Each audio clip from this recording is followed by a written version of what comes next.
形でやっていったらいいですか？ Well, we do some of the similar things we do in large breed dogs, but with small breeds, we have a lot of options. And again, we first have to define if this is just a low-grade inflammation or a very aggressive or high-grade inflammation. The toy breed dogs are much more likely to have that high grade compared to the large breed dogs.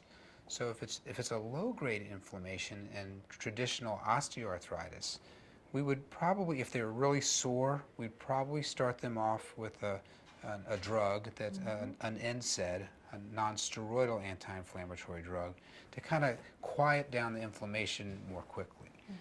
At the same time, we would probably put them on a supplement, and the supplement and the NSAID can be used together. And there's no increase in side effects by using them together. So when we add the supplement, the idea is to provide additional anti-inflammatory properties. So we want to suppress the inflammation, but the goal would be to continue that for a longer period of time, and then hopefully, when we started to see some response, we could start to wean off the drug. And the idea behind weaning off the drug is to decrease the chance of side effects. And so those would kind of be the two initial things that we would do. Now, the other thing, of course, we have to do, since most arthritis in dogs is secondary, we need to try to figure out what's causing it. Now, people, you can get primary arthritis, but in dogs, over 95% of the time, it's due to some other problem. So if you can identify what the underlying problem is, you can try to eliminate that. And so if they have a crooked leg, you can straighten the leg. If they have fragments floating around, bone fragments or cartilage fragments floating around their joint, you can take those out.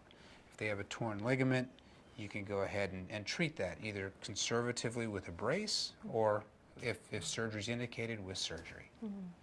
Now, if they have the highly inflammatory kind of arthritis, that gets a little tricky because they usually won't respond, that well to a traditional NSAID.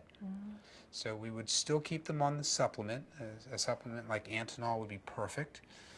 It has no side effects, has very, very good anti-inflammatory properties, and it acts very quickly. But we would need something in addition to that probably. So probably if it's like a rheumatoid arthritis or a polyarthritis that's immune mediated, we'd probably start off with a little bit of a steroid actually to suppress the immune system. That's going to do a better job than the NSAID.